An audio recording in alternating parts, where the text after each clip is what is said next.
വളരെ ക്വിക്കായിട്ട് നമുക്ക് ഉണ്ടാക്കാൻ പറ്റുന്ന ഒരു ഐറ്റമാണ് ചിക്കൻ സ്റ്റൂ എന്ന് പറയുന്നത്. അതിലേക്ക് വേണ്ട ഇൻഗ്രീഡിയൻസ് ഉരുളക്കിഴങ്ങ്, ഉള്ളി, ക്യാരറ്റ്, ഇഞ്ചി, പച്ചമുളക്. ഇത്രയും ഐറ്റംസാണ് മെയിനായിട്ട് വേണ്ടത്. എണ്ണയിൽ നമ്മൾ ആദ്യം ഏലക്ക, കറുകപ്പട്ട, ഗ്രാമ്പു എല്ലാം ഒന്ന് ചൂടാവണം വരെ ഒന്ന് ചെയ്തിട്ട് അതിനുശേഷം നമ്മൾ ഈ പച്ചക്കറികൾ അതിലോട്ട് ഇടണം. ഫ്ലേവർ ഒന്ന് പിടിക്കണം. എന്നിട്ട് പച്ചക്കറികൾ അതിലോട്ട് നമ്മൾ ഇടണം. അതിനുശേഷം ഒന്ന് നന്നായിട്ട് അതൊന്ന് ഇളക്കി കൊടുക്കുക. ഇളക്കി കൊടുത്തതിന് ശേഷം നമുക്ക് വേറൊരു മെയിൻ ഇൻഗ്രീഡിയൻറ്റ് ഇതിലേക്ക് ഇടാനുള്ളതുണ്ട്.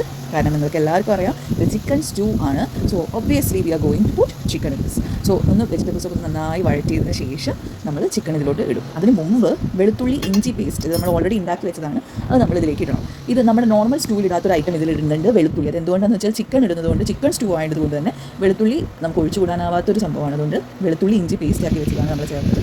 അതിന് പുറമെ നമ്മൾ ചിക്കൻ ഇടണം. ചിക്കൻ നമ്മൾ സോഫ്റ്റ് പീസസ് ആയിട്ടുള്ള ചെറിയ കഷ്ണങ്ങളാക്കിയിട്ട് ഇതേപോലെ ഇടാണ് വേണ്ടത്. ഇത് നന്നായിട്ട് സ്റ്റെർ ചെയ്തിട്ട് എല്ലാം കൂടി ഒന്ന് ഒരുമിച്ച് ഇളക്കി കൊടുത്ത് നമുക്ക് ചിക്കൻ വേവുന്ന വരെ ഇത് കുക്ക് ചെയ്യണം. ഓക്കെ, സോ അത് നന്നായിട്ടൊന്ന് സ്റ്റെർ ചെയ്ത് അതിന് മുകളിൽ വെള്ളം ഒഴിക്കും. ഒബ്വിയസ്ലി വെള്ളം വേണം, ഇത്തിരി വെള്ളം വേണം. പിന്നെ ചിക്കനിൽ ഒത്തിരി വെള്ളം വരും. നമ്മൾ അടച്ചു വെച്ചത് വേവിച്ചതിന് ശേഷം, വേവ് പാകമായതിനു ശേഷം തേങ്ങാപ്പാലാണ് നമ്മൾ ഒഴിക്കേണ്ടത്. സ്റ്റൂവിലത്തെ മെയിൻ ഇൻഗ്രീഡിയൻ്റ് എന്ന് പറയുന്നത് തേങ്ങാപ്പാലാണ്. അതിൻ്റെ മെയിൻ ബേസ് തേങ്ങാപ്പാലാണ്. സോ തേങ്ങാപ്പാൽ ഒഴിക്കുക. എന്നിട്ട് ഇവിടെ ഞങ്ങൾ ഡെസിക്കേറ്റഡ് കോക്കനറ്റാണ് ഉപയോഗിച്ചിരിക്കുന്നത്. അതിൽ വെള്ളം ചേർത്ത് മിക്സ് ചെയ്തിട്ടാണ് അതിൽ ഒഴിച്ചിരിക്കുന്നത്. അതിനുശേഷം നമ്മൾ പെരുംജീരകത്തിൻ്റെ പൊടി, പിന്നെ ഗരം മസാല, അതുപോലെ തന്നെ ഇത്തിരി കുരുമുളക് പൊടി, ഇതാണ് സ്റ്റൂവിലേക്ക് നമുക്ക് വേണ്ടതായിട്ട് വേണ്ടത്. അപ്പോഴാണ് നമ്മൾ ഇതും കൂടി മിക്സ്ചർ കറക്റ്റായിട്ട് വരുമ്പോഴാണ് നമുക്ക് ആ കറക്റ്റ് സ്റ്റൂവിൻ്റെ ഒരു കളറും കിട്ടുന്നത് കേട്ടോ.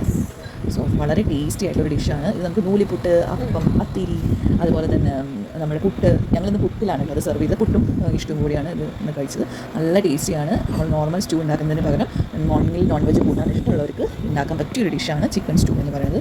ഡെലീഷ്യസ് ആണ്, ഹെൽത്തി ആണ്. ഇത് സെർവ് ചെയ്യുന്നതിന് മുമ്പ് കറിവേപ്പിൻ്റെ ഇടണം. ഒപ്പം തന്നെ കുറച്ച് വെളിച്ചെണ്ണ മുകളിൽ തൂക്കി കൊടുക്കണം. Very tasty.